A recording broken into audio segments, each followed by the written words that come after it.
مساء الخير، ازيكم عاملين ايه؟ يا رب تكونوا دايما بخير. النهارده هنعمل طريقه زلابيا، طريقه جميله جدا وسهله، ويلا بقى بسيطي الولاد. بس لو اول مره تشوفوا قناتي ما تنسوش تعملوا اشتراك ولايك وشير لو عجبك الفيديو. يلا بينا نخش على الوصفه. معانا نص كيلو دقيق، هنحط المواد الجافه كلها مع بعضها، ومعانا 4 معالق نشا ومعلقه سكر. ال4 معالق نشا ديت هي اللي هتخليها مقرمشه كده وجميله معانا.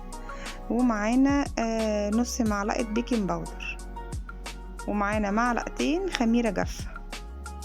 انا مش حاطه الكيس كله، انا كنت واخده منه قبل كده، دول معلقتين بالظبط كده. قلبنا المواد الجافه كلها مع بعضها، وبعد كده هنحط 4 معالق زيت.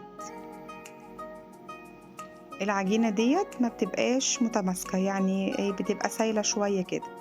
حطينا كوبايه الميه بعد ال4 معالق زيت، يبقى احنا حطينا ايه؟ يبقى احنا عملنا نص كيلو دقيق، وحطينا 4 معالق نشا ومعلقه سكر ومعلقتين خميره جافه. وبعد كده قلبنا المواد الجافه كلها مع بعضها، وبعد كده حطينا 4 معالق زيت.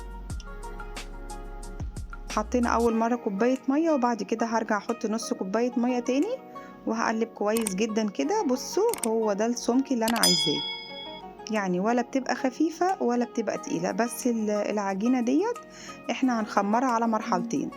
انا سبتها على جنب. اول ما عليت معايا هوريكي دلوقتي. نيجي الاول على السيرم، اول شربات حطينا كوبايتين مية كبار وعليهم كوبايتين سكر وليمونة كاملة، وهحط سنة فانيليا، ومش هقلب خالص علشان انا عايزة الشربات بتاعي او السيرم ما يبقاش محلون، عايزاه يبقى طعمه حلو كده زي بتاع بره. حطيت سنة فانيليا، وبعد كده هسيب الشربات على جنب.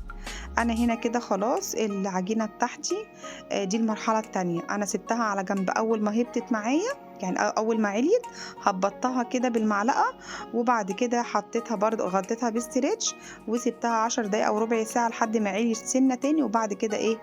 هشتغل بيها. يعني العجينة هخمرها على مرحلتين. برضو كمان القلي هنا بتاع البقلاوة او الزلابية هيتحمر برضو على مرحلتين. الزيت هنا يكون غزير معايا. هحط بقى ايدي كده في العجين كله، وما بين صوابعي كده العجين يعني هعمل كده دوس كده جامد. العجينة كده هتطلع حاجة بسيطة كده، واحط المعلقة في الزيت زي ما انت شايفة، يعني اللي انت شايفاه بعينك ده اعمليه زي بالظبط كده. احط المعلقة في الزيت واخد كده العجين حاجة بسيطة صغنن قوي كده، واروح نازلة في الزيت بتاعي.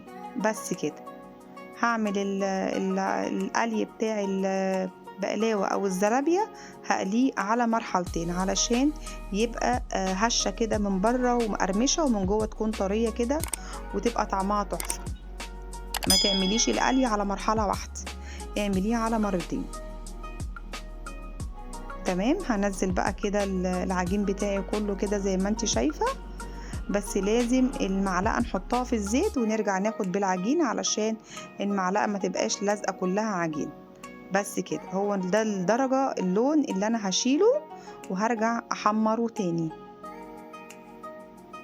بس كده. عندك بقى شربات تعمليه، مش حابة ان انت تعمليه بشربات، ممكن تعمليه بسكر بودرة. ما عندك السكر بودرة اطحني يعني شوية في الكبة كده بتاعت السكر. طريقة حلوة جدا وكويسة وبسطت الولاد. الحاجة طبعا دي بتبقى مكلفة جدا بره، الطبق بيخش له في 15 جنيه و10 جنيه، وما بيكملوش 8 10 وحدات. بصوا بقى، انا نص كيلو دقيق ما شاء الله رمى معايا كمية، والولاد اتبسطوا بصراحة، والحاجة بصراحة كانت عندي ومش مكلفة. حابة بقى انت تعمليه بشوكولاتة، حابة ترشي سكر بودرة على الوش، حابة تعمليه بشربات او بسيرم زي ما انا ما كنت عاملة كده. بصوا انا كده خلاص قليت المرحلة الاولانية، يعني اللي في الصينية هناك دول اساسا كانوا اتحمروا خلاص، بس انا بوريكي الكمية النص كيلو عمل معايا كمية قد ايه. بصراحة طريقة حلوة جدا وجميلة، والولاد بصراحة اتبسطوا. دي بقى كده المرحلة التانية.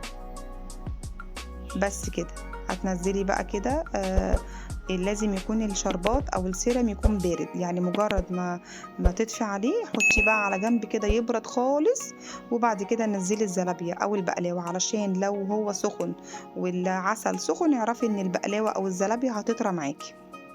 لكن انت عايزاها مقرمشة من بره وطرية من جوه زي بتاعت بره بالظبط، لازم يكون الشربات أو السيرم يكون برد معاكي. طريقة سهلة اهي وجميلة، ما تنسينيش بالاشتراك وباللايك. بحبكم في الله، والسلام عليكم ورحمة الله وبركاته.